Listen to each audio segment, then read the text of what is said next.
parece outras coisas. Concluir. Já tá pronto?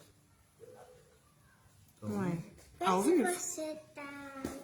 Comentário aparecerão pra mamãe. já. Eu acho que concluir a hora que tiver tudo pronto, concluir. Tá. Já tá ao vivo? Vamos lá.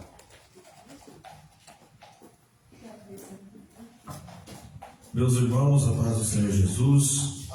Vamos fazer um minutinho de oração para a gente começar, né?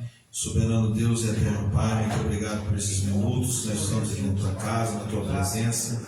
Meu Deus, obrigado por tudo que o Senhor tem feito em nossas vidas. Para a glória do teu santo nome, meu Deus, vamos continuar mais esse estudo na tua presença, meu Deus, em nome de Jesus. Vai trabalhando, meu Deus, nos dando vitória, nos enchendo do teu Espírito, do teu poder e da tua graça. Pelo poder do nome de Jesus Cristo, nós te agradecemos e te louvamos nessa noite, em nome de Jesus. Amém? Irmãos, hoje nós vamos falar um pouco sobre a questão do sermão textual, do sermão temático e do sermão expositivo.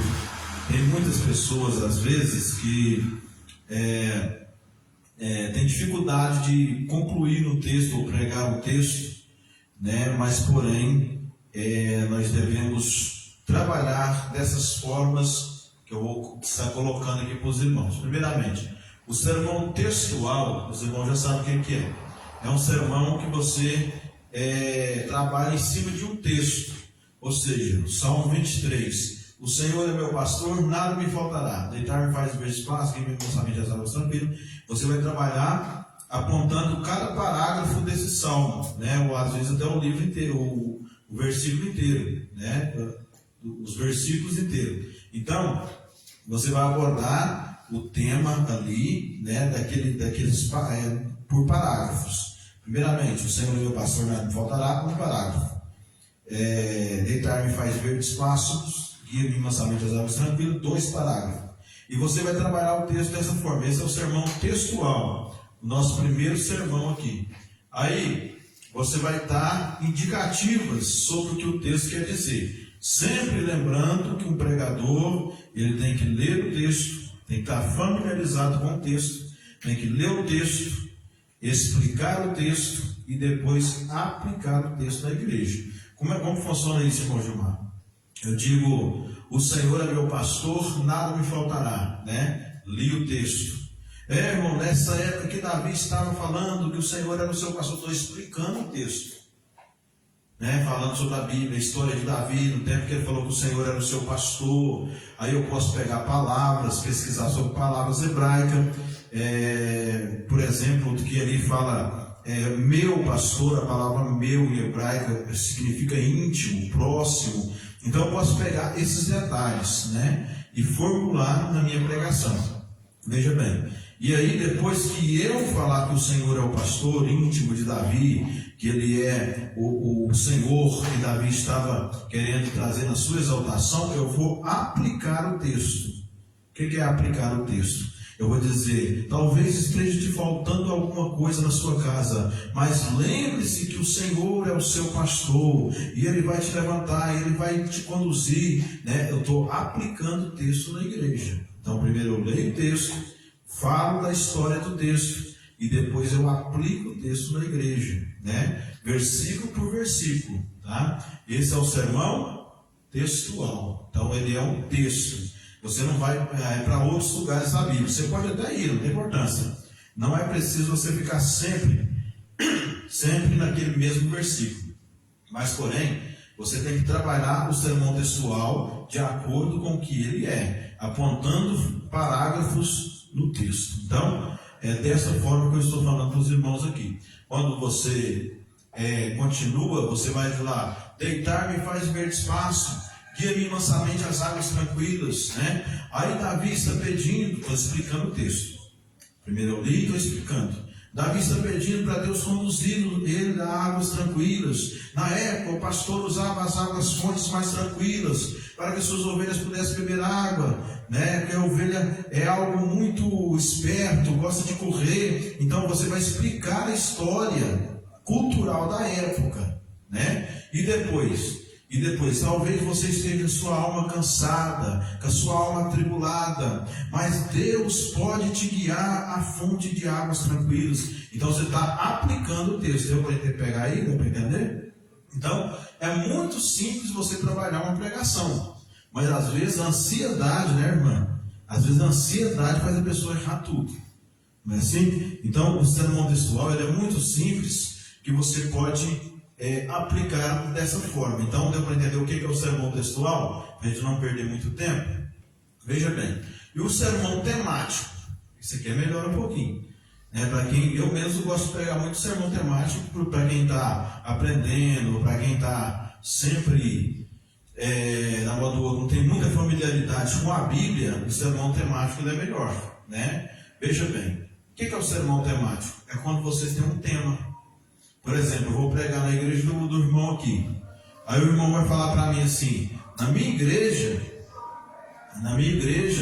nós estamos com um tema.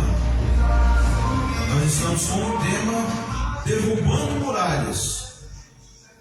Aí ele me passou o tema. Aí eu tenho que trabalhar onde? Aonde fala de derrubar muralhas na Bíblia? Lá em Josué, capítulo 6, versículo 23 a seguir. Aí o que eu vou fazer? Eu vou trabalhar em cima de um tema, já é diferente do textual. Então, o que é o tema lá? Derrubando muralhas, lá no irmão. Então eu vou montar um texto a partir do tema que o irmão me deu. Como assim? Eu vou sempre ser fiel ao tema. Vou ler o texto, vou explicar a história de Josué e vou aplicar na igreja aquilo que eu estou falando da história de Josué. Josué chegou diante do Jordão. Quando ele atravessa o Jordão, deixa 12 pedras lá para simbolizar as 12 tribos de Israel. Vou contar a história cultural. E aí, de repente, ele atravessou. E quando ele atravessou, ele viu as planícies ali de Moabe. Das planícies de Moabe dava para ver a terra prometida. E quando ele atravessou, havia a primeira cidade. Que ele havia de derrubar aquelas muralhas. Eu estou explicando a questão cultural. A história que está na Bíblia. Primeiro eu li o texto, depois eu estou explicando o texto, e agora eu vou aplicar o texto. Quando eles viram aquelas muralhas, eles imaginou que aquelas muralhas eram muito grandes e que estavam rendidos. Talvez as muralhas na sua vida estejam grandes, você não consegue vencer, mas Deus vai derrubar as muralhas da sua vida, assim como Ele derrubou as muralhas de Jericó. Está entendendo? Eu estou aplicando o texto da igreja. Primeiro eu leio o texto, que é ler na Bíblia, depois eu explico a história cultural e depois eu aplico a história cultural na igreja. É simples, não é? Não é tão difícil quanto parece, não. Né? Agora, se você tem dificuldades, você pode trazer anotadinho. Aí você vai escrever assim, ó. Quando você faz um texto, sempre lembrando, ler o texto, falar sobre o texto e aplicar o texto. Aí você, às vezes, tem algum problema em decorar, você anota, não tem importância, né? Você anota na folha de papel, aí você põe o primeiro versículo que você quer falar, aí depois você coloca lá embaixo, aplicação. Você sabe que é onde você tem que aplicar na igreja, tá entendendo? Aí na hora que chegar na aplicação você escreve lá, talvez as muralhas sejam grandes na sua vida e tal, mas Deus quer fazer um renovo com você e vai derrubar as muralhas que estão na sua vida e tal. Sempre o sermão temático, sempre você está usando o tema. Pode usar outro como referência ou só o tema? Pode usar como referência, mas nunca sair do tema. Por exemplo, Pedro e Paulo e Silas na prisão. É um texto bem diferente, né? Mas eu posso pegar e encaixar. O que eu vou fazer? Assim como Deus foi lá na prisão, tirou Paulo e Silas, as muralhas lá eram grandes para eles, porque eles estavam aprisionados, acorrentados, mas as muralhas da vida deles caíram, porque quando eles oraram, o chão tremeu, e Deus derrubou as cadeias e as muralhas da vida de Paulo, e o nome do Senhor foi glorificado. Entendeu? Mas eu sempre usando o termo muralhas, que é o tema que me deram. Assim como as muralhas caíram lá em Paulo e Silas, só aplicando na igreja, vocês também, a muralha de Deus, a muralha que você tem na sua vida, Deus vai jogá-la por terra. Eu já vejo a presença de Deus agindo na sua casa. Deus vai jogar isso dessa forma. Não é difícil pregar, é só a pessoa ter um bom aperfeiçoamento dentro das técnicas que existem. Esses pregadores que você vê falar são vírgulas, até vírgulas. Eles sabem aonde parar, e tem a questão da oratória. Eu não vou chegar aqui e falar assim, ó, Senhor é meu pastor, nada me faltará, não. Tem a questão da oratória. Eu tenho que pôr. O que é um pregador? O pregador é uma pessoa que passa emoção, né? Tem aqueles que tampam o microfone que Deus, eu estou aqui nesta noite. Isso é oratória. Na oratória você consegue arrancar a glória da igreja sem precisar falar para os irmãos, levante a mão e dá glória, não. Você consegue fazer isso, porque você tem a voz, você pode pausar a voz, você pode deixar a sua voz mais extensa. Deus vai derrubar as muralhas da sua vida. Você pode deixar a voz mais extensa. Né? Parece ser tão difícil. Não, é só deixar a voz. Se eu quiser arrancar uma glória a Deus da igreja, o que eu vou fazer? Porque o Senhor vai derrubar as muralhas na sua vida. Eu já estou sentindo a presença de Deus aqui. Não precisa nem falar mais nada. Só por causa desse Cristo ele vai dar glória. Vai ou não vai? Vocês deu vontade de dar glória ou não deu? Sente algo diferente. Isso. Então isso é uma técnica que você usa para poder falar. Eu já sinto a... Agora você fala assim, eu estou sentindo a presença de Deus aqui. Alguém vai dar glória? Você não pôs emoção nas suas palavras. Um pregador, ele é um vendedor daquilo que ele está pregando. Está entendendo? Então você chega e fala, compra isso aí se você quiser. É assim? Não. Você vai convencer, você vai ter a habilidade de convencer a pessoa a comprar. E todo pregador é assim, você tem que ter a habilidade de fazer a pessoa entrar na sua pregação. Por exemplo, aquele irmão que veio de... não sei o lugar que ele veio agora, que é da Assembleia de Deus. Ele usou a técnica aqui. Dona Aquário que ele veio. Então ele começou assim, porque Deus está fazendo algo aqui nessa noite. Aí ele sempre frisava qual o tema. Deus não perde um homem de vista. Né? Toda hora que ele falava alguma palavra, ele vinha para o tema. Deus não perde um homem de vista. Entendeu? Ele foi fiel ao tema. Isso é uma técnica. Então, por exemplo, eu vou contar uma história com oratória e sem oratória. Fala assim, ó, entrou ladrões lá na casa da minha avó, roubaram a casa da minha avó e saíram, não foram vistos e foram embora. Ninguém viu mais ninguém. Pronto. Sem oratória. Agora, se eu disser pausadamente com mais emoção, entraram alguns ladrões na casa da minha avó, roubaram tudo que ela tinha, saíram, não foram vistos e foram embora. Está entendendo? Só de eu falar pausado, você já vai sentir dó de mim. Não é assim? Então, existe uma técnica, tá vendo? Existe uma técnica para tudo que a gente fazemos na vida. Então, o sermão temático, você é sempre fiel ao texto, ao tema. O textual, você é fiel aos parágrafos que você está falando. Sempre ler, explicar a história cultural e aplicar o texto sobre a igreja. Agora tem o sermão, deu para entender que o sermão temático, posso passar? O sermão temático é quando é fiel ao tema. Né? E o sermão textual é quando você tira parágrafo do texto. Você pode andar para onde você quiser, mas porém você tem que ser fiel ao texto do textual. Então, o sermão expositivo, esse aqui é melhor um pouquinho. Sermão expositivo, eu posso pegar o livro de Atos lá do capítulo 1 e falar os 28 capítulos. Eu posso dar um sermão expositivo 3, 4 dias na igreja. O que é um sermão expositivo? Você pode ler tanto um capítulo quanto um livro inteiro. Por exemplo, eu quero fazer uma exposição sobre o livro de Atos dos Apóstolos. Então eu posso pregar do capítulo 1 até o capítulo que eu quiser. Está dentro do livro de Atos. Está entendendo? Então eu começo aqui. O que é o sermão expositivo? Eu começo aqui, ó. Atos capítulo 1, versículo 1, sempre usando oratório. O Marcel tem uma oratória muito bonita. O irmão Clodoaldo também tem uma oratória muito bonita. Você entendeu? O Mateus tem uma oratória muito bonita. Porque eles não falam, eles falam com emoção. Né? O Marcel, ele só não se solta. Na hora que ele começa a soltar a oratória, que ele começa a se encher mesmo, ele vai para, freia e começa a falar lentamente de novo. Aí aquilo que estava subindo a fervura da igreja, abaixa a fervura. Entendeu? A igreja sobe de acordo com o pregador. Então você tem que sempre treinar, trazer escrito. E sempre que você estiver falando, olha para o texto e nunca se perder no texto. Isso é um problema de todos, mais ou menos todos. O que acontece? Eu começo a falar sobre o texto e falo, não dou conta disso aqui não. Vou pregar do meu jeito. Aí eu começo. Porque não sei o quê. Aí eu começo a encher linguiça no culto. Deus vai trazer você para cá, irmão, vai fazer isso assim. Não, já perdeu o texto.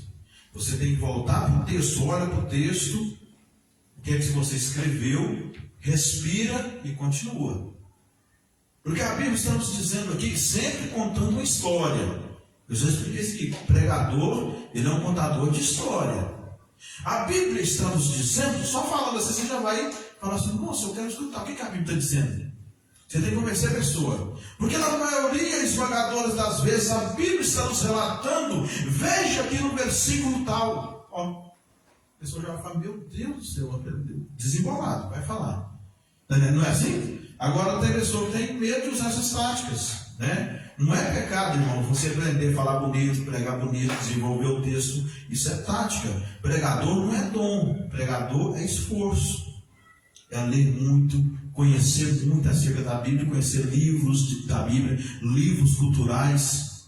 Eu, dia de sábado, domingo, lá, numa pia de livros, assim, ó. Tem dia que tem que falar livros, fica para um pouquinho, deixa eu dar atenção para a esposa aqui, porque estou lendo demais, entendeu? Então o que acontece?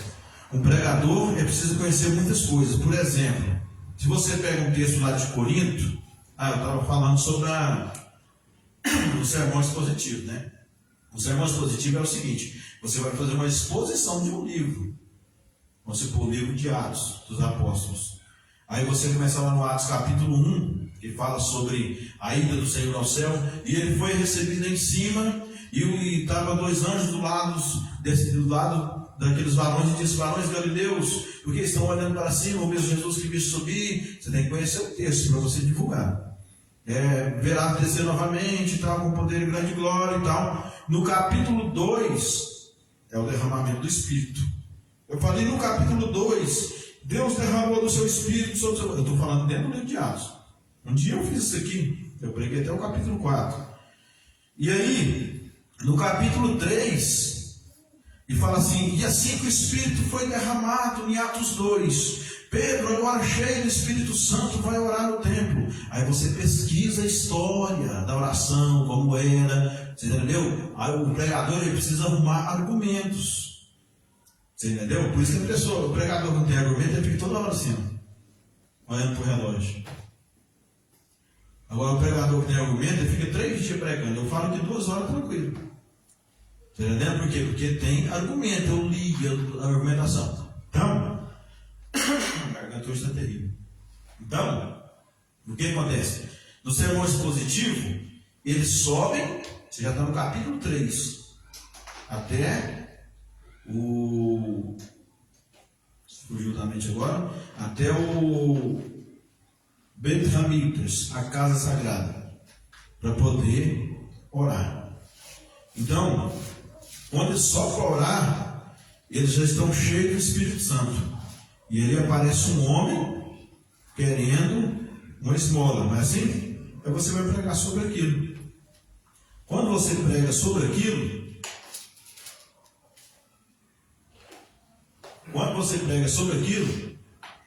você já está no capítulo 3.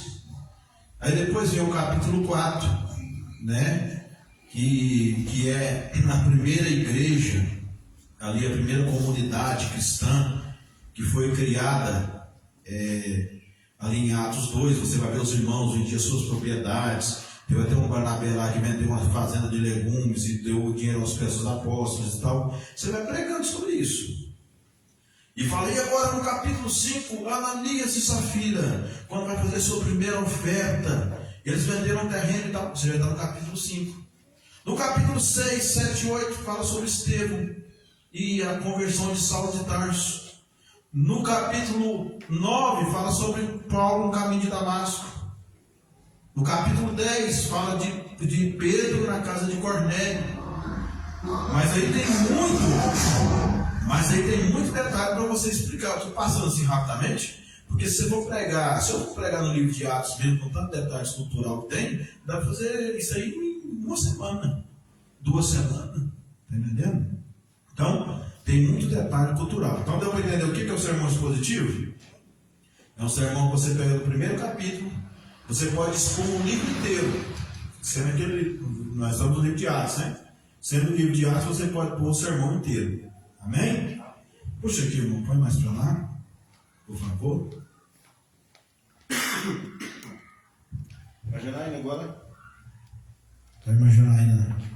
Pega esse microfone aqui para ela, irmão. A gente, a página 24 da apostila, por favor. Pega para ela ler. Agora você tem que mostrar a pregadora para dentro de você, deixar ela sair. Pedagogia. Pedagogia é uma arte de ensinar, e pode continuar dentro aí. Pedagogia. Pedagogia é a arte de ensinar. Na escola dispensa a eloquência, da mesma forma dispensa o discurso. É conversa e palestra com os alunos, explicando e argumentando determinado assunto.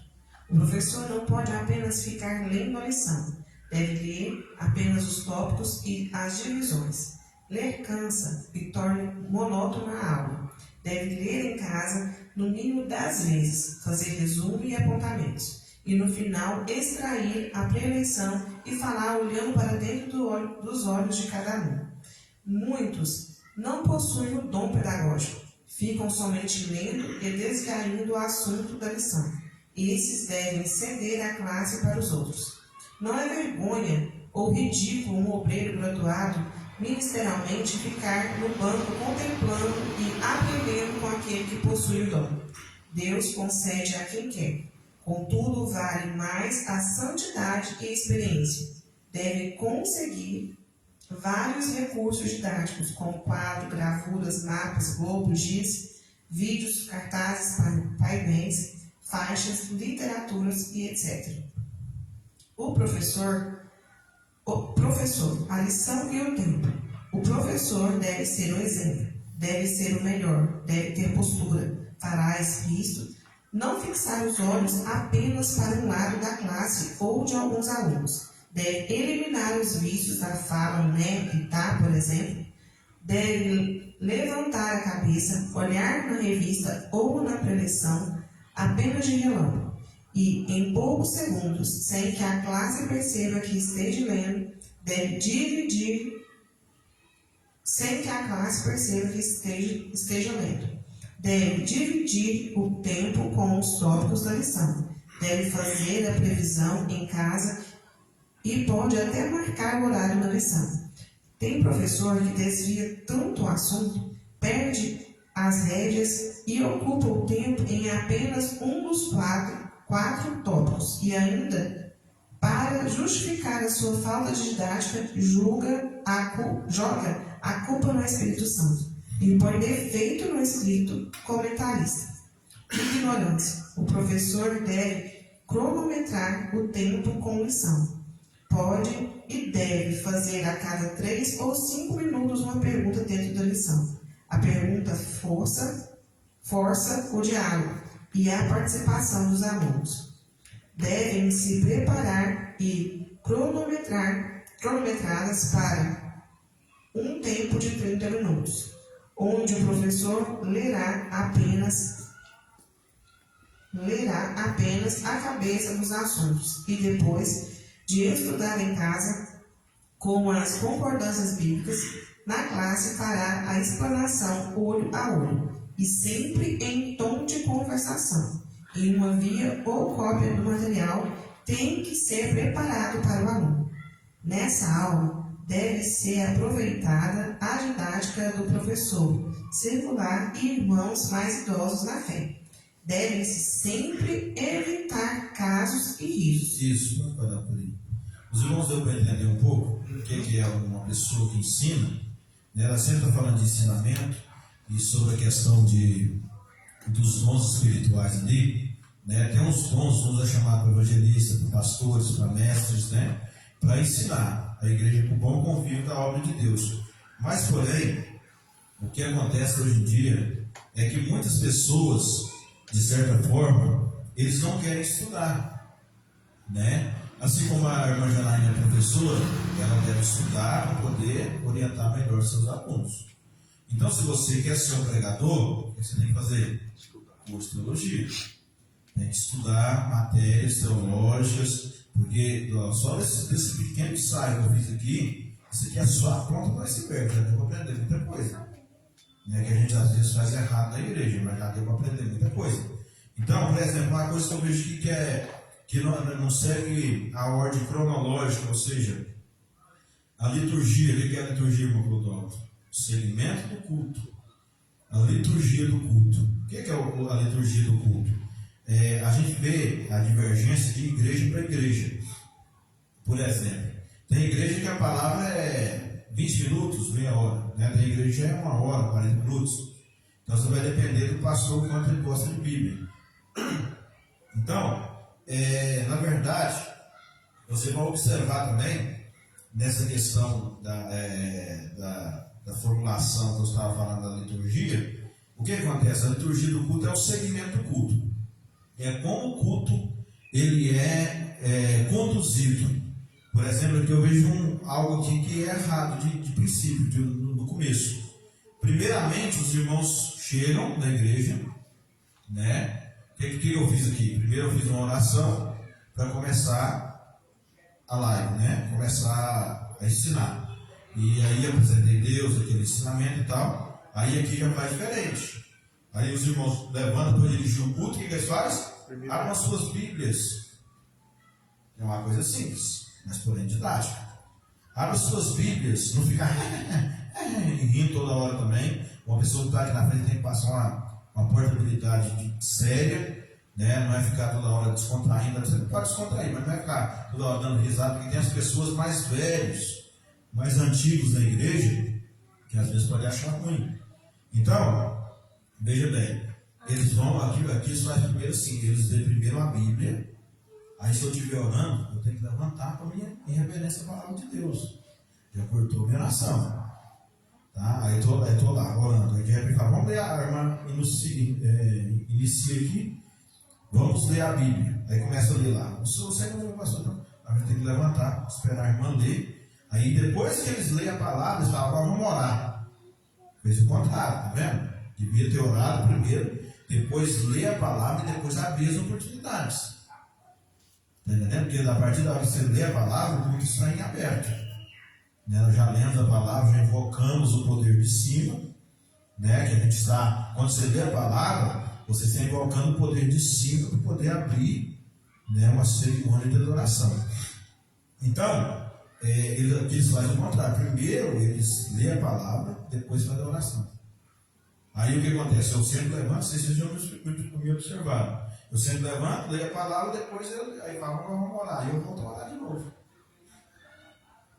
Né? E antigamente também, a questão da oração, não era todo mundo orando junto, não. Ensinar errado também está aí no tempo.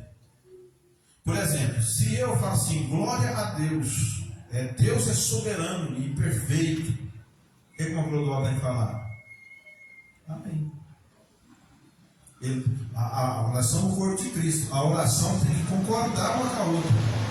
Aí ele fala assim, não, vamos orar. Aí o irmão Clodoaldo começa a orar ali, a irmã Janaína começa a orar aqui, o irmão aqui e eu orando aqui. Cada um está falando um tipo de palavra diferente para Deus. Na oração dos judeus era diferente. Eles começavam a orar. O apóstolo Paulo fala assim, se você orar nas nossas reuniões de oração, como a pessoa vai dizer graças a Deus? Então, muitas pessoas falavam assim, se ele orava, né? E a pessoa falava graças a Deus, ou amém. Então, irmãos, tem essas teorias. Sobre a questão que fala do riso, também a pessoa que realmente fica rindo nos cultos, já observou? Imagina, você parou em toda a igreja, né? Nos risos. Vai começar agora toda a igreja. Isso, segura aí, né, nessa pauta aí para mim. Então, o que eu gosto, estava falando dos irmãos, essa questão do riso é uma questão que a Assembleia de Deus sempre ensinou essa ética. Por quê? Porque se eu falar alguma coisa sorrindo aqui, muito extrovertido, um pregador, uma pessoa que, um mestre, um ensinador, ele não é uma pessoa que está contando piadas. É diferente, tá? Então, por exemplo, se eu estiver pregando e você toda hora está rindo, olhando para mim e fala, alguma coisa engraçada ele está achando.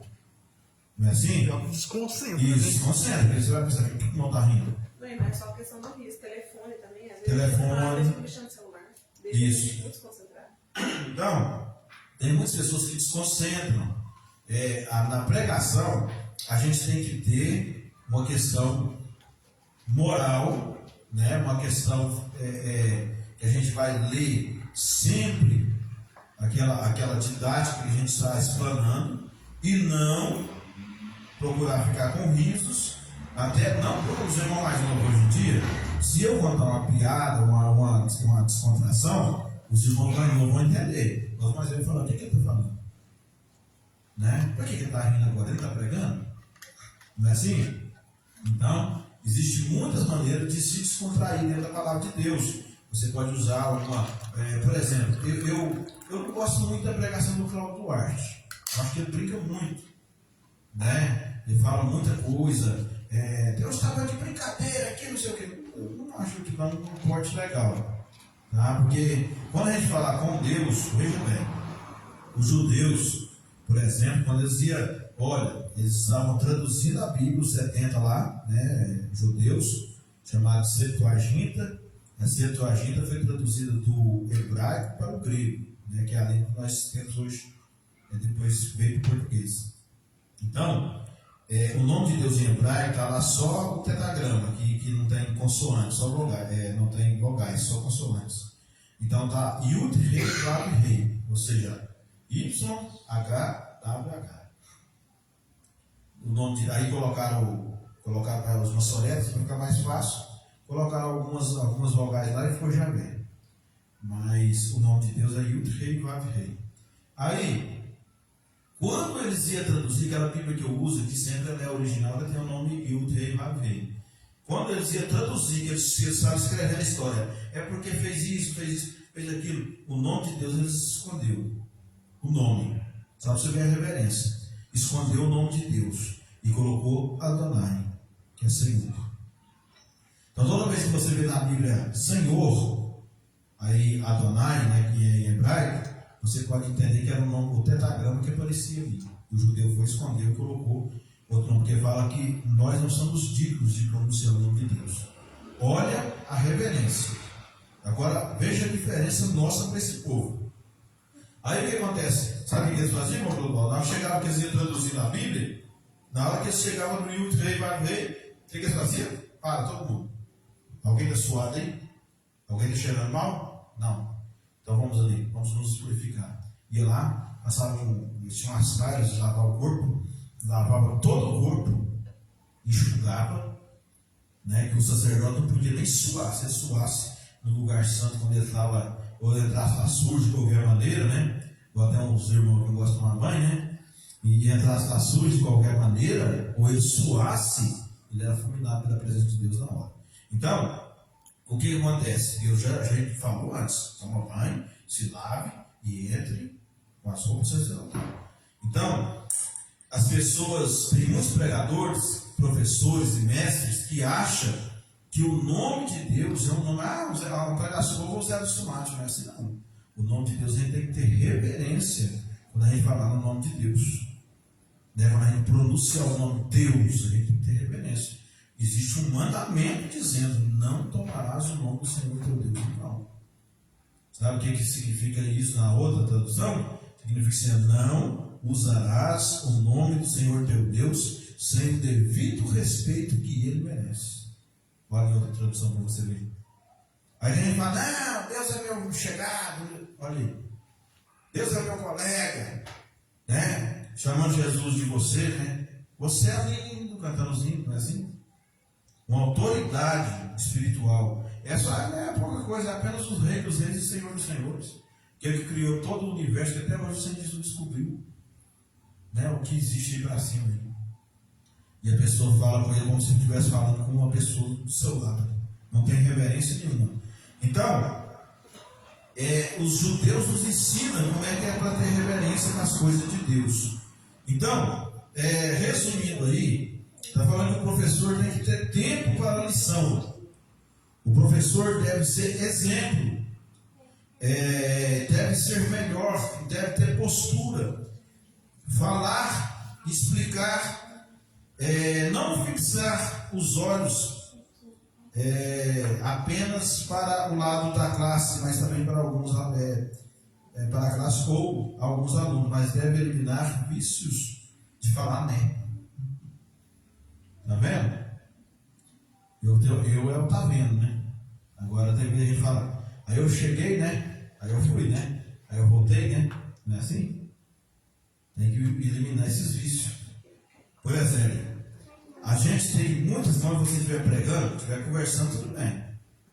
Então, o que é, Janaína, né? Não sei o que, tá, fui ali, né? Irmão Alexandre, né? E tal, tudo bem, tá conversando. Agora, se você estiver pregando, aí Davi chegou, né? Aí ele foi ali, né? Aí ele desceu lá no vale, né? Tem que tirar esses hábitos. Porque isso aí traz uma inconformidade com o texto. Então, se você estiver ensinando, o professor estiver ensinando, estiver falando, não deve estar olhando fixamente para uma pessoa. Você vai ficar só assim, ó. Né, irmão Alexandre? Vou ficar no todo, ó. Aqui. Você vai ficar sem graça. Já vi gente pregar e fazer isso. Porque Deus está falando. E o outro ali manda aí. E não sei o que. E Deus vai fazer. O irmão Alexandre, esse cara está falando para mim. E o resto? Não é assim? Não vai falar para outras pessoas, não? Então, o pregador sempre ele deve olhar para o público. Entendeu? Dá uma mexida, né? Isso. Deus está falando, ficar duro assim, ó. Porque Deus vai fazer. Às vezes tem uns que ficam com tanta vergonha que eles viram para o lado de uma pessoa e eles se esquecem de tirar o olho daquela pessoa. Está entendendo? Então, a pessoa, o pregador, ele deve gesticular. O que é isso? Ele deve andar, né? Não demais, tem gente que anda demais. Tudo tem que ter um controle. Tem que, quando nós estávamos pregando aqui, cada vez que ele montava, ele ia primeiro na igreja, ele voltava, ele derrubou isso aqui umas 3 vezes. Pegava aqui, engarranjava na roupa dele, tudo derrubava o negócio aqui. Alguém foi no sábado, não sei se vocês vieram. Aí, o que acontece? Torna-se, a pregação começa a ficar incomodando as pessoas. Aí viu o irmão levantar, o outro vinha levantar. Você vê que está fazendo alguma coisa errada, fala, irmão, retira esse vaso, põe daqui, por favor. Você quer ficar passando? Né? Mas às vezes a pessoa não quer falar com vergonha, aí fica fazendo mais feio, derrubando o vaso toda hora. Não é assim? Então, irmão, peraí, dá licença, só um minutinho aqui. Não é assim, ninguém vai achar ruim. Né? Isso aqui, tá certo, a irmã veio cá, enfeitou aqui, bonitinho aqui e tal, mas tem certas horas de estrova. Por quê? Aí já estrogou, bate na mão que ele gosta de querer. Então, o que acontece? O irmão passava aqui toda hora, o paletó dele pegava aqui e puxava. Eu falei, meu Deus, vou acabar tirando esse vaso dali. Então, tem muitas coisas que tem os seus lugares. Certo. Lugar certo. Né? Se eu pregar aqui de cócoras aqui em cima, eu estou certo? Vou pregar lá e falar, não, esse pregador não tem moral, não. Né? Se eu pregar deitado assim, irmão, Deus está falando. Não. Então, cada um tem um tipo de postura. O corpo da gente, ele fala muito. A gente não percebe. Se eu fazer gesto obsceno com a mão aqui, você vai saber. Mas o que é isso, rapaz? Expressão. Isso. A expressão facial, a expressão com as mãos, com o jeito, né? Com o trejeito. Tem expressão até mesmo na voz. Se você for falar uma voz mais afeminada ou uma voz mais de homem, né? Mais séria, mais concisa. Então, o nosso corpo todo fala. Né? Então a gente tem que entender. Por exemplo, uma irmã que veste uma roupa muito curta, ela está sendo mal amada. Todo mundo sabe disso. Então, por quê? Você vai olhar para uma pessoa e falar assim, coitada, ela é muito carente. Por quê? Porque a pessoa está demonstrando na língua corporal do seu corpo que ela é carente. E isso o inimigo vê. Está entendendo? Então, por exemplo, passa uma mulher muito bonita de frente a uma pessoa. Aí a pessoa fala assim, o inimigo não sabe nada que eu pensei. Mas o seu coração acelerou, sua pressão cardíaca subiu. Ele sabe de tudo isso, ele desce no corpo. Ele fala, sua pressãozinha está subindo, então quer dizer que você está gostando, meu irmãozinho. Vou fazer ela passar de novo. Não é assim? Então não adianta pensar que o inimigo não consegue decifrar as coisas. O que a Bíblia fala? Que ele anda ao derredor de muitos, procurando quem possa tragar. O que é isso, derredor? Derredor é bem longe, não é? Então ele fica te observando a sua maneira de sobreviver. Lembrando, eu disse assim, que pregador não é um dom. Pregador é um esforço, onde a pessoa faz um esforço para poder pregar. Então, essa pessoa, o que ela vai fazer? Além de um bom curso teológico, como esse que nós estamos fazendo, a pessoa vai começar a se dedicar na leitura. Por exemplo, com esse objeto aqui, eu tenho as bibliotecas do mundo inteiro na minha mão. O que é a história da reforma protestante? Eu posso mostrar isso aqui. Concílio de Nicéia, concílio de aqueles concílios que tiveram lá antes de Nicéia. Eu posso trazer tudo. O que é o concílio? Onde reuniu pessoas de Deus e fazia regras para a igreja, né? Fazia, de certa forma, doutrinas. Então, eu posso, de certa forma, procurar estudo, montar o estudo e trazer para a igreja. Assim mesmo é uma pregação. Uma pregação, eu posso ler tudo, as coisas que eu sei. Por exemplo, se eu for pregar, e sempre procurar pregar naquilo que você está estudando. Já viu o pregador falar assim: irmão, eu estava ali no banco ali, eu cheguei aqui, Deus trocou tudo. Parabéns, eu não consigo trocar na hora assim não. Porque eu já preparo o tema e o texto. Se Deus me der a luz da palavra e falar assim, pode trocar aqui, deixa que eu vou gerenciar. Amém. Eu penso assim também, que se ele já leu aquele texto para trazer para a igreja, é porque Deus talvez quer que ele lê aquele texto. E ele está focado naquilo. Então eu acho que sobe aquela vontade de expressar. Sabe o que acontece? Mas pode acontecer, tipo assim, também. E já aconteceu comigo. Eu fazer um esboço, aí ler tudo, e na hora, muita coisa que eu escrevi, eu não falar do que foi escrito. Isso acontece. Mas se fugir muito do foco, tem gente que chega lá na frente, por exemplo, tá estudando, igual o Gilmar falou, né? Igual você estudou, aí fugiu um pouco, né? Aí tem gente que do nada resolve mudar tudo, não consegue nem ler o que está escrito. Começa a gaguejar, não sabe. Enche a linguiça. Aí, quem é as pessoas que da mão do outro que não entende muito, passa batata. Mas quem sabe um pouquinho, a pessoa já está olhando para ir para fora. Ele está saindo do texto. Então, você vai ver que aquela pessoa, ela tem uma dificuldade de se manter no texto. Por exemplo,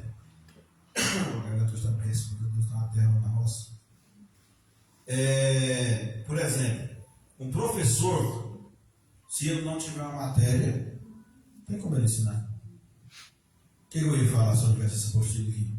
Eu podia falar sobre a Bíblia, que eu conheço, mas porém, eu não ia ter um segmento do que eu estou seguindo aqui na Bíblia. Por exemplo, se as pessoas, de certa forma, se sentem incomodadas com o seu olhar para elas, né, e sempre assim, tem pregador que vai falar assim, Deus está falando para alguém consertar aqui nessa noite. A pessoa tem que consertar. Conserta enquanto é tempo. E não sei o quê. Para quem eu estou olhando? Meu irmão? Então você vai entender que quem é que tem que consertar? Está entendendo? Então, e às vezes ele não está nem falando para ele. Aí o irmão daí olha e fala, não, irmão, minha vida está tudo bem, e aí? Não, irmão, não sei não, mas só de olhar para ele, já insinuou que era ele. Porque o corpo, a expressão fala, né? Então a gente tem que ter cuidado com isso daí. Quando for pregar, sempre que for entregar algo de Deus, se for possível, fecha o olho. Né? Fecha o olho. Deus está mandando eu dizer algo aqui e tal. Tranquilo, porque ele não sabe quem que é. A gente não pode, de certa forma, envergonhar as pessoas publicamente. Cortando só assunto um pouco importante, na hora da Santa Ceia, que Jesus falou assim, um de vós vai me trair essa noite. Ele podia ter dito, era aquele, né? Isso. Mas ele não é isso. Ele falou assim, um que vai molhar o molho no mesmo, o pão no mesmo molho que eu, né? E Judas foi lá e molhou. E ele falou assim, o que tem que fazer, faça depressa, não tem dúvida inteiro. E aí ele saiu da presença de Jesus. E eles imaginaram que Jesus tinha falado para ele buscar mais pão, comprar alguma coisa, que ele trabalhava com saco de dinheiro, né? E aí, das ofertas que Jesus recebia, eles pensaram, é eu, Senhor, é eu. O interessante ali naquela passagem, que nenhum dos apóstolos falou, não, é você. Não, estou achando que é você. Não, todo mundo olhar para si mesmo, o Senhor é eu. Deixou na dúvida, né? E não, eles reconheceram seus próprios erros, né? Senhor, é eu. Ele não falou, é o ponto alto, não. Ele falou, é eu, Senhor. Você viu tanto que Jesus coloca a pessoa a olhar para dentro de si mesmo, né? Ao invés de se julgar os outros, pelo estilão aí, eu acho que é o fulano. Né? Não, eles começaram a olhar para isso, meu Senhor, é eu? Não, é eu, não. Tá entendendo? Então, é isso que o Evangelho ele nos desconstrói. Ele faz a gente olhar para nossos próprios defeitos ao invés de olhar para todos os irmãos. Né? Continua a leitura, irmão, por favor. Aí. Toda igreja tem que ter escola dominical. No mínimo 2 classes, uma para criança e outra para adulto. É muitíssimo importante para o crescimento espiritual dos membros. Além de conhecimentos gerais e culturais, sempre na escola dominical deve apresentar os que têm a cultura secular. Primeiro, os que já são professores nas escolas seculares, pois já têm a didática na prática, e depois os que têm faculdade, depois do 2º grau, 8ª série e final. E no final, na falta, os que cursaram apenas o primário. É honroso, pastor e evangelistas, ouvirem na escola dominical alguém que tem curso de bacharel eclesiástico, mestre ou doutor. Discorrer a lição da classe. Sobretudo, esse professor tem que estar com a vida exemplar em um momento de arrebatamento, lógico. A igreja sábia aproveita todos os intelectuais, santos nos cargos ministeriais, todos os profissionais liberais e formados que estão se identificando e imbuídos no processo da igreja deveriam ser separados e consagrados para o ministério. Na falta da revista, a própria igreja deve e pode fazer uma revista ou aproveitar a revista de outros ministérios correlatados, ou usar um livro de um autor renomado. Igreja nova e sem ministério que não queira utilizar material de outros deve então reunir seus líderes, sua diretoria e seus intelectuais e montar uma apostila ou uma revista com assuntos e temas específicos para 5, 9 ou 14 domingos. Isso, tá bom, vai parar. Para aqui, você só marca logo esse palavra, por favor.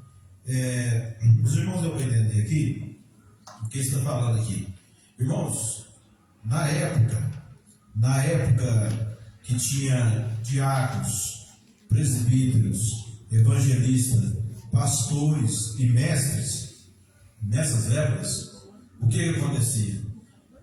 Todos tinham a mesma capacidade de ensinar. O pastor não era maior do que o membro, do que o diácono, pode ser.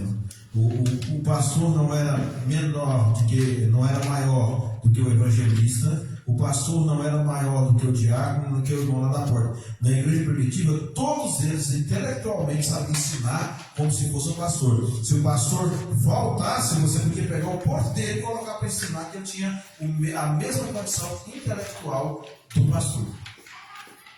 Está entendendo? Por quê? Porque eram pessoas que estavam ali para poder se unir na questão intelectual e aprender a Bíblia, aprender o Evangelho, aprender a vontade de Deus. Pegavam as cartas remanescentes de Paulo, né, ali depois do ano 34, 35 até 90.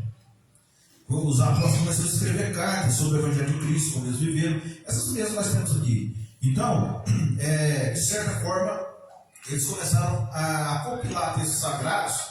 E aí, o que acontecia? Eles explicavam, eles liam aquelas cartas e explicavam o que Paulo queria dizer, o que Timóteo, o que Pedro, Tiago, os irmãos queriam falar. Fazia concílios. O que é concílios? Lá em Atos 15, você vai ver um concílio, onde os irmãos se reúnem para tratar um assunto. Por quê? Porque alguns judeus estavam dizendo assim, que eram convertidos a Jesus, estavam dizendo assim, que não bastava só a pessoa se converter a Jesus, tinha que também ser circuncidado. E aí era obrigado a seguir toda a lei. Aí Paulo falou, não existe isso. Cristo, ele é suficiente para salvar uma pessoa sem precisar circuncidá-la. Porque nós temos a nossa lei, nós fomos circuncidados, e nós também não demos conta de seguir tudo que foi passado para nós. Então agora nós não vamos pregar essa peça nos gentios. Eu não aceito eles serem circuncidados, porque Cristo é o suficiente, né?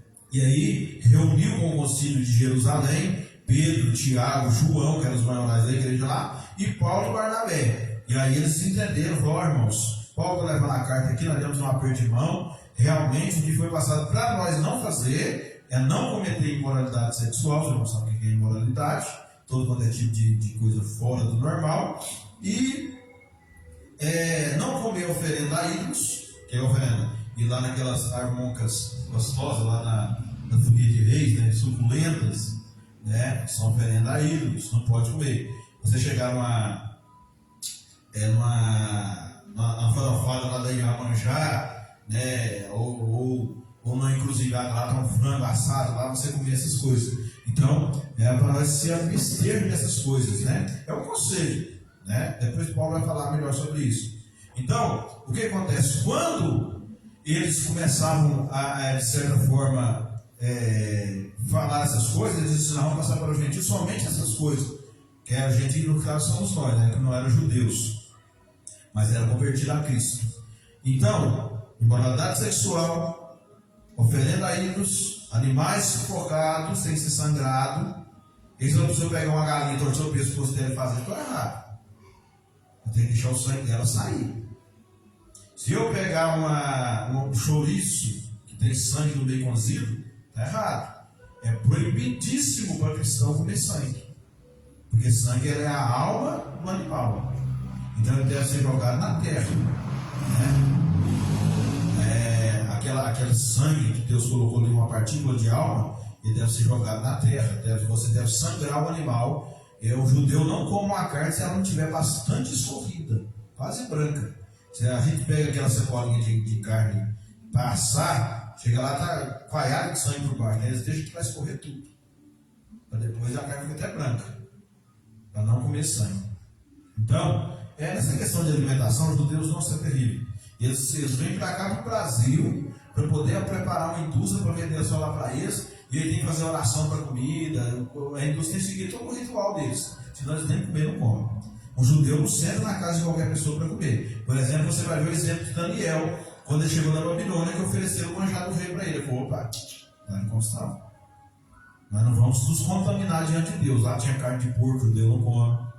Né? Lá tinha, isso aí é judeu, viu, irmão? Não é nós não, pode comer Tinha um banquete, né? Isso. Então, o que foi passado para nós? Não cometer imoralidade sexual, não comer oferenda a ídolos, não comer animal sufocado, né? E se manter fora das coisas mundanas, né? Também não vou ser crente e vou ser do mundo também. Se eu sou uma pessoa de Deus, eu tenho que ser separado, né? Então, se você for entender a história que está falando aqui, os líderes também, eles tinham, de certa forma, eles tinham que ser pessoas instruídas tanto quanto o pastor, quanto o evangelista, quanto os obreiros. Os mestres ali, eles ensinavam como os pastores ensinavam. Entendeu, mulher? Então, eram pessoas que estavam, de certa forma, sabendo ensinar, porque a igreja estava começando, estava precisando de vários mestres. Lembra nós, irmão Alexandre, da continuação aí, por favor? Você está usando o microfone aí? Falou que geralmente. Não, parou aqui no domingo, aqui 9, 14. 5, 9, 14 ou domingo. Deu para ver? Aqui, ó, 5, 9 ou 14 domingo. Isso, agora continua lendo. Chega mais Ou forte. até mesmo. Tá ligado o microfone? Não. Aperta aí, segura. Isso. Aqui, ó, 5, 9, 14 domingo. Ou até mesmo estudar um livro de um autor renomado e entendido em algum assunto, geralmente em 13 e 15 domingos, ou um trimestre. Dá para esgotar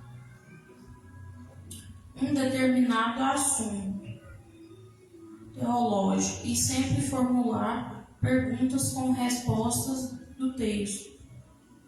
Conheço várias igrejas pequenas que seguem as lições da Assembleia de Deus ou Batista. As lições da escola devem ser divididas por temas e texto.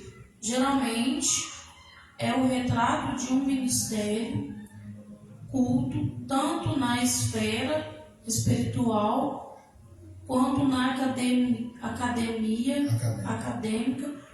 Dizem que uma igreja se mede pela escola e a essência é cerne da igreja. Célula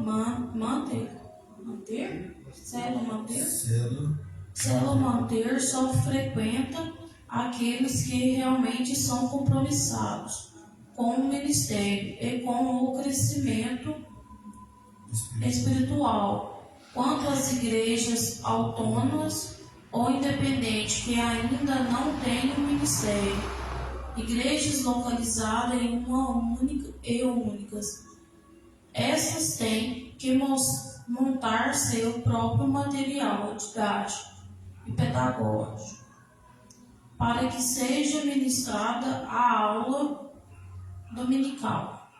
As apostilas ou livretos devem passar por profundas revisões e estar completamente compatíveis com a doutrina cristã. E tem até igrejas que têm esse departamento de doutrina cristã, onde são revisados por pastores anciões e com a larga experiência no manuseio da Bíblia, na administração eclesiástica e na prática das lidas com ovelhas. Isso, tá bom, tá aí.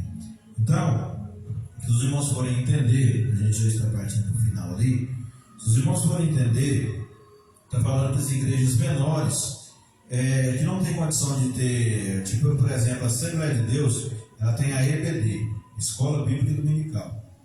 O que é isso? Ela tem uma editora que formaliza, de acordo com a doutrina assembleiana, todos os livros, apostilas e essas coisas. Então eles mandam para as igrejas para elas poderem ensinar domingo de manhã. Aí as igrejas menores, que não têm condições para isso, não têm uma firma para fazer isso, essas igrejas podem pegar carona e pegar esses livros. Pegar esses livros e de repente chegar e fazer acontecer nas outras igrejas. Ou seja, eu posso fazer aula com um livro de outra igreja, não tem importância. Por exemplo, aqui nós fazemos escola dominical aqui com a apostila, com a revistinha, eu acredito que é da Assembleia de Deus, que eles fazem da EBD, né? Então, até convido os irmãos para virem domingo, né, de manhã, o irmão Matheus está fazendo aqui a bênção também. Então, de certa forma, ela deve ser olhada por os pastores mais velhos, né? São pessoas que estão habituadas com a Bíblia e aí eles vão explicar melhor, né? Ensinar melhor. Por exemplo, se eu hoje em dia estou ensinando, é porque um dia eu sentei aí onde você está para aprender. Eu fiquei 16 anos da minha vida só aprendendo, né? O que era as regras, as doutrinas, o que era aquilo que a igreja queria passar para a gente, né? O que era ser um mestre, ser um evangelista, ser um pastor, né? Eu tenho curso pastoral, eu tenho curso de psicologia pastoral, eu tenho vários cursos acerca disso. Mas, porém, eu não me sinto seguro sendo um pastor. Eu me sinto mais seguro ensinando, sendo um evangelista, fazendo o papel de um evangelista. Não que eu não consiga ser um pastor, mas eu acho que eu sou melhor evangelista do que o pastor, né? Porque o pastor, ele cheira a ovelha, ele está ali do lado da ovelha, ele vai na casa dos irmãos, ele ora nos irmãos. eu já não tenho essa mesma credibilidade. Por exemplo, o meu chamado é mais para ensinar, né? Como fazia os irmãos no passado. E também, eu nunca fui diácono, eu nunca fui auxiliar, eu nunca fui presbítero, eu já fui direto ao evangelista. Porque alguém viu em mim essa capacidade de ensinar, né? Como eu tinha muita sabedoria, lia muito, buscava muito, ele falou, você tem que ser um evangelista. Por quê? Porque você está buscando o dom de evangelista. Você já tem o dom de evangelizar, e isso, só de eu ler e buscar as coisas de Deus, para poder ler, para poder estudar, isso é um dom que eu recebi desde criança. Né, irmão Rodão? Por exemplo, a minha consagração a evangelista só foi a confirmação do que Deus já tinha me dado. Porque eu era uma pessoa falador, conversava muito, e geralmente a pessoa que conversa muito é pregador, né? Conversava muito, não era introvertido, era extrovertido demais, né? Então, eu conversava muito, eu falava com as pessoas, eu queria adquirir sabedoria de um e de outro, eu queria ler livros. Aí alguém viu essa capacidade em mim, você tem uma capacidade de ensinar. Então, você vai ser evangelista da igreja um dia. E eu aguardei firme na fila e realmente, até hoje eu sou, né? Então, eu não saí mais desse cargo. Já tentaram me fazer pastor, né? Não, vou colocar você como pastor. Eu não aceitei. Falei, não, eu quero morrer evangelista mesmo, porque eu posso até ser pastor um dia, eu não sei o que Deus tem para mim. Mas, porém, eu sou um evangelista de natureza, né? Mas se Deus precisar de alguém para ser um pastor, eu serei um pastor sem problema nenhum para ajudar o reino de Deus, né? Então, o Alexandre, você marca aí onde você parou, tá? Então, vamos acabar de ler essa folha, irmão Alexandre. Continua lendo ela aí, fazendo favor. Dependente de uma boa didática e vários recursos para agradar o ouvinte e animá-lo a retornar ao próximo domingo, sempre tem professores e professoras circulares no corpo da igreja e devem ser aproveitados para fazer uma atração a mais. As igrejas gostam de colocar um quadro, um painel no canto da parede, indicando o domingo que deve mais almas, o domingo anterior e o alvo pretendido para este ano, até o Natal, e é um culto apropriado para oportunidades de novos convertidos, intelectuais ou professores, que até então não eram obreiros, desde a inauguração. Nos primeiros cultos já tem que anunciar a escola e convocar professores que interessam por essas escolas e em todos os cultos da semana. Dar a oportunidade para lidar da escola ou professor, anunciar e convocar os fiéis para a classe dominical, falando das vantagens e conveniências de frequência deste curso bíblico e teológico. Na verdade, quem frequenta esse curso teológico dominical por 2 ou 3 anos já passa a entender muito da Bíblia. Isso. Acabou aí, né? Isso, muito bem, pode parar aí. Então, os irmãos deu para entender. Você fazendo esses cursos, né? Você pode ler essa apostila na sua casa. Quando você lê, você vai entendendo o que é que Deus quer de você. Mostrando a sua moralidade de professores, pessoas que estão na igreja há mais tempo. Qual que é o segredo aqui? É passar, né, para os irmãos, né, na lei do Deuteronômio, que os pais passavam para os filhos. Aqui nós fazemos esse mesmo papel. Aqui na igreja, nós devemos passar para as pessoas que têm menos conhecimento, o conhecimento da palavra de Deus. Somente a palavra de Deus é um bom curso de teologia, que é revisado por mim, pelo pastor Alexandre, pelo pastor Rafael, né, que é um curso muito bom. Esse curso não é um curso que aplica muitas outras doutrinas que não é de acordo com a palavra de Deus, né, que existe vários tipos de teologia. Tem as mais macabras e tem as mais corretas, né? Então, A gente pode observar aqui que as pessoas devem fazer culto na igreja dia de domingo para poder atrair pessoas, né? Chamar e convidar as pessoas para o culto, né? E os mestres da igreja devem, de certa forma, explicar a Bíblia, explicar aquilo que Deus quer para essas pessoas. Porque, de certa forma, essas pessoas precisam aprender aquilo que nós sabemos. Por exemplo, quando o irmão Clodoaldo tiver discipulado, a irmã Alexandra, a irmã Eliane, o irmão Aldair, o que vai acontecer? Vocês vão ensinar. Vocês vão estar ensinando. Provavelmente eu já estarei mais velho, né? Aí eu vou sentar no banco ali para te ouvir e ver Deus falando através de você. Eu, o pastor Rafael, o pastor Alexandre, vai estar ouvindo vocês ali, né? E Deus trabalhando. Eu conheci um homem, não é difícil a pessoa entender a palavra de Deus e entender as doutrinas e tudo se encaixa. Quando você acaba fazendo um curso de teologia desse, a mente se você abre bastante. Se você continuar lendo esse apostila em sua casa e insistindo nisso daí, uma hora a porta vai se abrir. Você vai começar a falar coisas que a gente fala, rapaz, eu nem sabia que eu tinha essa capacidade.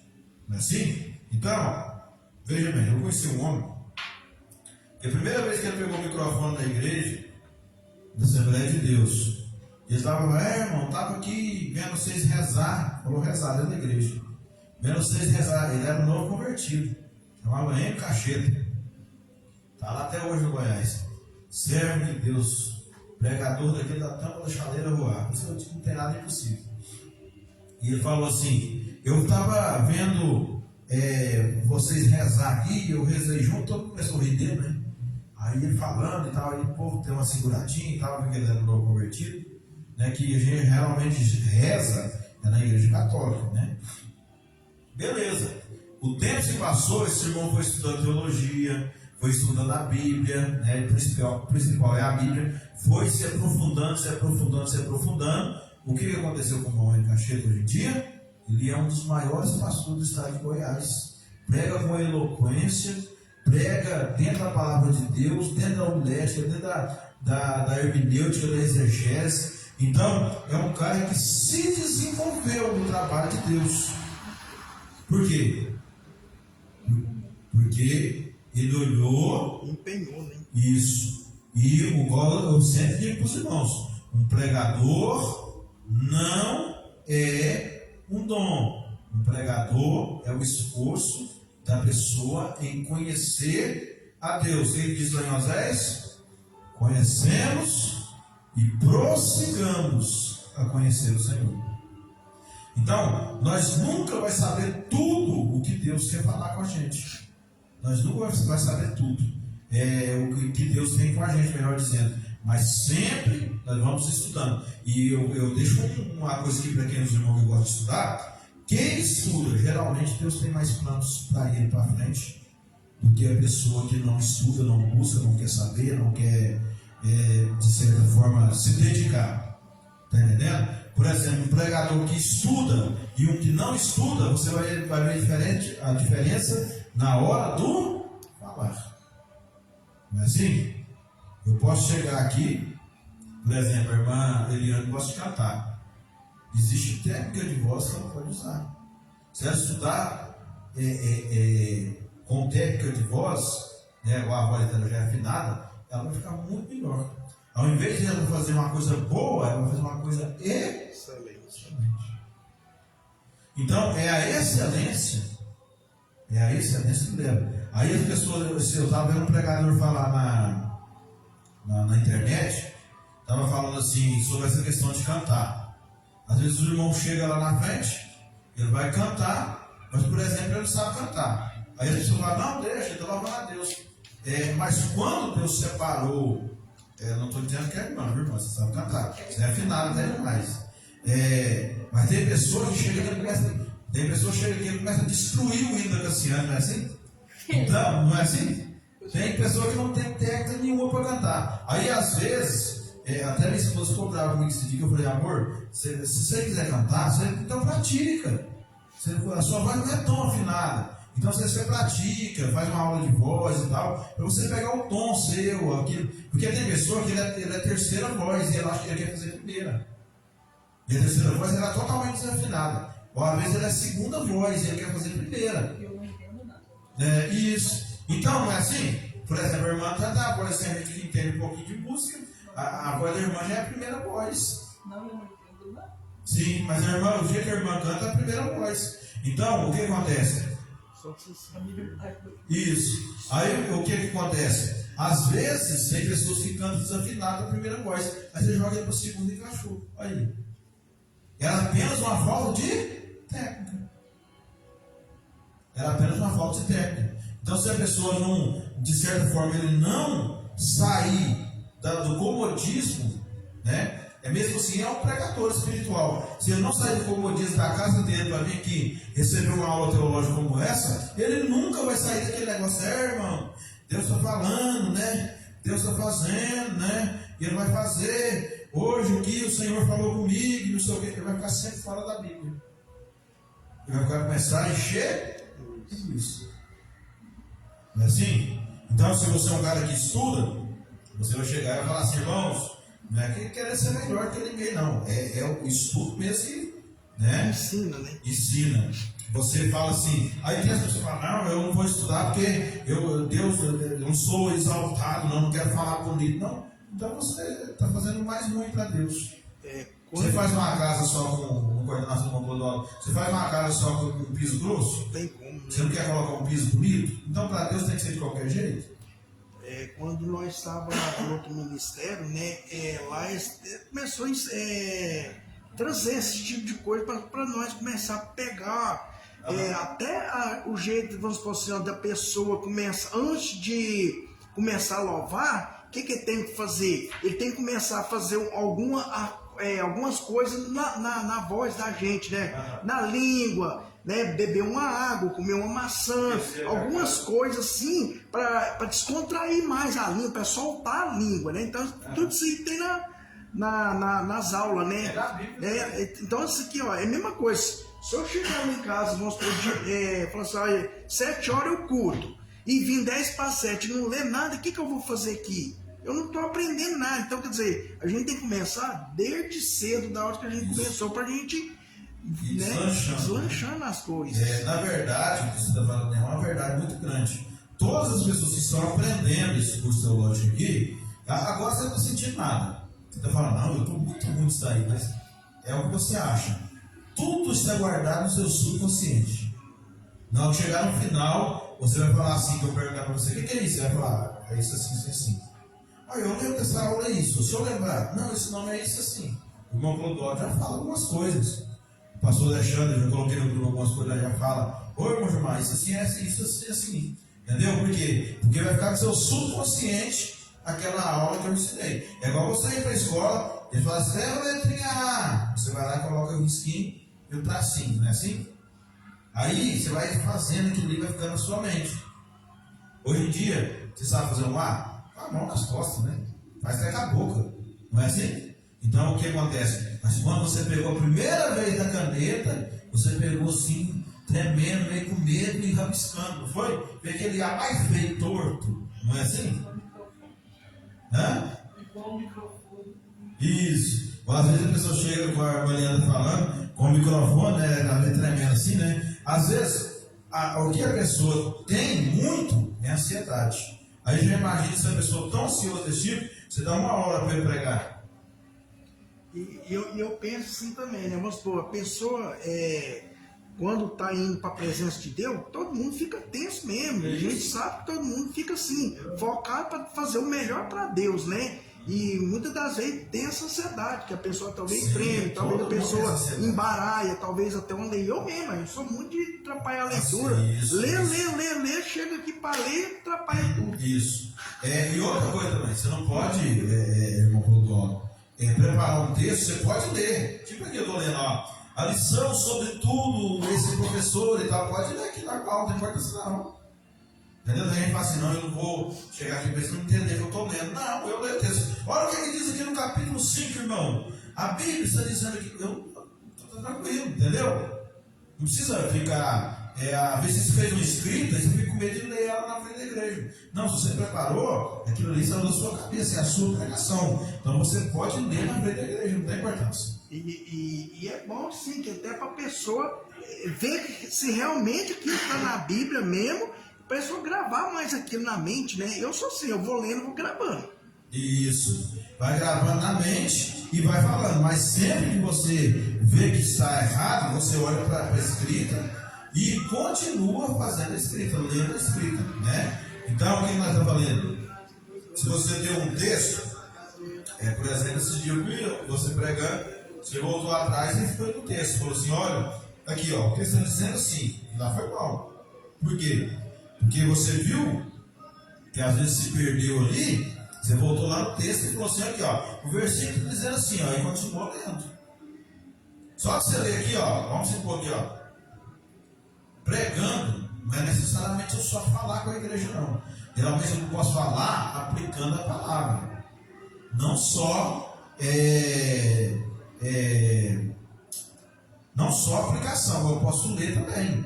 Por exemplo, aqui, ó, se eu usar a tática da voz, né, para poder falar, por exemplo, se você for ler, você vai falar assim, ó, olha aqui o que diz o Salmo 23. O Senhor é o meu pastor e nada me faltará. Deitar no favo verde. Você está pregando, você está lendo, você está pregando. O que Davi está falando? Você vai ver que ele está falando do Salmo 23. E aí você pode fazer pesquisa sobre o Salmo 23, o que ele estava falando, né? O que significava o Senhor ser o seu pastor, porque ele Davi era tão íntimo de Deus, qual era a vontade de Davi de servir a Deus e colocar o Senhor como pastor, por que ele falou que o Senhor era pastor, sendo que ele era pastor de ovelhas. Será que os cuidados que ele tinha com a ovelha dele, ele achava que o Senhor ia ter esses mesmos cuidados com ele, né? Curar as suas feridas, curar as suas ansiedades e tal. Você pode usar um texto para poder dizer isso. Então, não é feio você ler. Por exemplo, você vai pregar sobre um texto. Eu, por exemplo, vou pregar sobre Daniel. Aí Daniel chegou lá. Daniel, capítulo 1, Daniel chega, tem astrólogos, feiticeiros, caldeus, né? Naquela região da Babilônia. Então, aqui eu já coloco no meu caderninho. Caldeus, sacerdotes do Deus tal. Astrólogo, aqueles que estudam as estrelas e tal, referência, tá lá, tá falando tal. Eu escrevo. Aí na minha pregação fala assim, caldeus, irmãos, para quem não sabe, eram aqueles homens da Babilônia ali que eram sacerdotes do Deus fulano de tal. E astrólogos que estavam diante do rei ali, astrólogos são aquelas pessoas que estudavam as estrelas, faziam alinhamento de astros e tal. Eu vou pesquisar sobre o que é astrólogo. Você entendeu? A Bíblia vai me dando nome, eu vou pesquisando o que é aquilo. E aquilo ali eu vou fazendo uma complementação para a minha pregação. É simples. Você entendeu? Às vezes as pessoas não sabem o que é astrólogo. Você fala assim, aqui está os caldeus, os astrólogos. Você fala, o que é isso? Então o pregador, ele deve ler o texto, falar sobre o texto e aplicar o texto. Ou seja, ler o texto, explicar o texto. Ler o texto é o quê? Daniel capítulo 1, tal, Daniel estava de frente ao rei e tal, não sei o que, beleza. Aí, vou explicar o texto. Irmão, Daniel estava lá na Babilônia, no reinado do rei Joaquim, e aí ele foi levado cativo pelo rei Nabucodonosor da Babilônia e tal, e foi levado e tal, assim, tantas peças de prata, e foi levado jovens e tal, e vai falando sobre isso, explicando a história.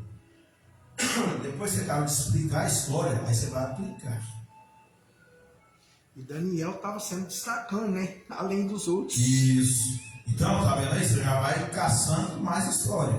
Aí você vai mostrando depois por que ele não participou do manjar do rei. Você vai mostrando por quê. Aí Daniel recusou a participar do manjar do rei. Se é um pregador, ó, virou a chave. Por que ele não participou? O que judeu não podia fazer? Aí vai, no manjar do rei tinha carne de porco. Judeu não come carne de porco, por isso que ele rejeitou. Ele falou assim, eu não vou me contaminar com o manjar do rei. Ele foi assim, ele falou, trate nós apenas com legumes e água. Então, Aí se você vai pesquisar, você é um pregador, você vai pesquisar por que ele pediu legumes e água. E não comeu carne do rei, não comeu aquelas delícias, né, irmão? Né, irmão Odaí?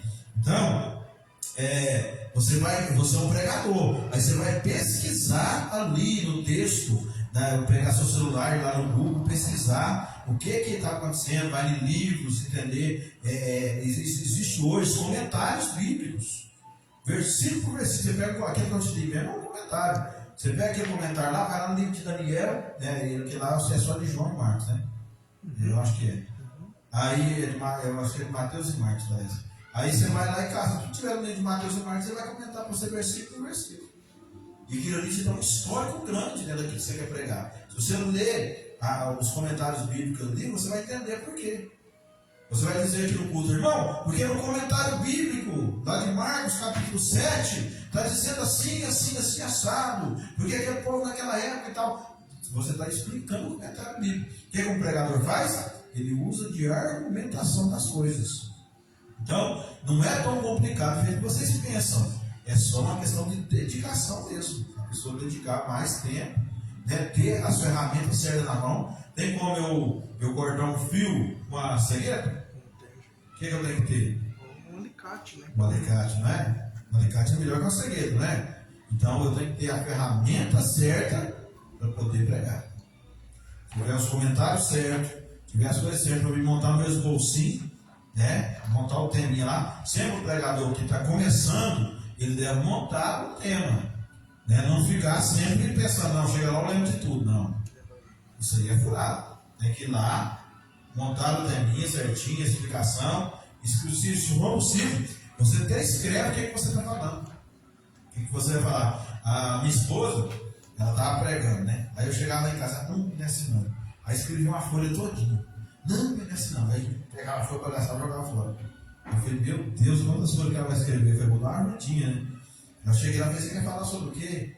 Ah, vou falar sobre isso e tal. Nossa, ela escreveu o que estava escrito nos versículos todinho. O livro inteiro. Eu falei, meu Deus do céu. Você vai pregar 3 dias, eu pegar uma folha dessa, eu pego uma semana. Às vezes um versículo já te abre muito a mente, né? Depende do que você vai levar o contexto que está ali. O contexto, é isso mesmo. Aí o que acontece? Aí eu falei para ela, fui explicando para ela, hoje em dia ela não escreve tanta coisa mais. Mas isso aí tudo é prática. Hoje em dia você fala uma coisa, amanhã você fala outra, e aí você vai falando, vai deixando fluir, vai desenvolvendo. Eu já vi uma pessoa explicando lá um versículo e ficar 3 horas falando só aquele versículo, assim, mudando o contexto dele, né? Mas dentro do contexto, né? E foi explicando 3 horas aquilo ali e a gente motivado sobre aquilo, né? Isso, tá certo. Nós paramos na página 25, né? Foi. Na página 25. Então, irmãos, para terminar agora, então deu para os irmãos entender a aula de hoje, foi bem produtiva, foi uma aula boa. O que os irmãos acham? 10, 9, 8, foi 10, né? Foi 10. Ele fala 8, não. Aí, não, teve um aluno que uma vez que eu estava fazendo com ele, ele falava assim, 7,5. Eu falei, meu Deus, dá para tirar 7,5, não? Bota 8. Ou é 7 ou 8, né? Então, veja bem, irmãos, Deus abençoe a todos que vieram, né? E os irmãos da live aí, Deus abençoe a todos. Então, vamos pular essa terça-feira, agora tem o estudo da Bíblia, né? Só da Bíblia, e depois na próxima terça nós viremos de novo. E nós vamos falar sobre a questão, acabar essa questão aqui da escola dominical, e vamos falar sobre a história da igreja, quando começou, os irmãos lá no livro de Atos, como isso começou, vai ser top isso aí, viu? Aí começar a entrar muito dentro da Bíblia, vai ser bom. Então os irmãos estão convidados, Deus abençoe a todos, pode ficar de pé para a gente orar em nome de Jesus. Soberano Deus, eterno Pai, muito obrigado pelos minutos que nós tivemos em tua presença, na tua casa. Agradecemos por tudo, Deus, perdoa nossas falhas, nossos pecados, as nossas transgressões, nos abençoamos na vitória. Em o nome de Jesus Cristo, Pai, vai falando poderosamente na vida dos teus filhos, dos teus servos, pelo poder do nome de Jesus Cristo. Abençoa, Deus, de maneira forte e especial. Leva todos em paz, no teu livro de todo laço mal. Em nome de Jesus, trabalha, meu Deus, de maneira forte e poderosa, em nome de Jesus. Pai nosso que estais nos céus, santificado seja o seu santo nome. Venha a nós o teu reino, seja feita a sua vontade, assim na terra como no céu. O pão nosso de cada dia dá-nos hoje, perdoa as nossas dívidas, assim como nós perdoamos os nossos devedores. Não nos deixeis cair em tentação, mas livra-nos do mal, porque Senhor é o reino, o poder e a glória para todos sempre, todos dizem. Amém. Vão todos na paz do Senhor. Está terminado em nome de Jesus. Só salvar ela.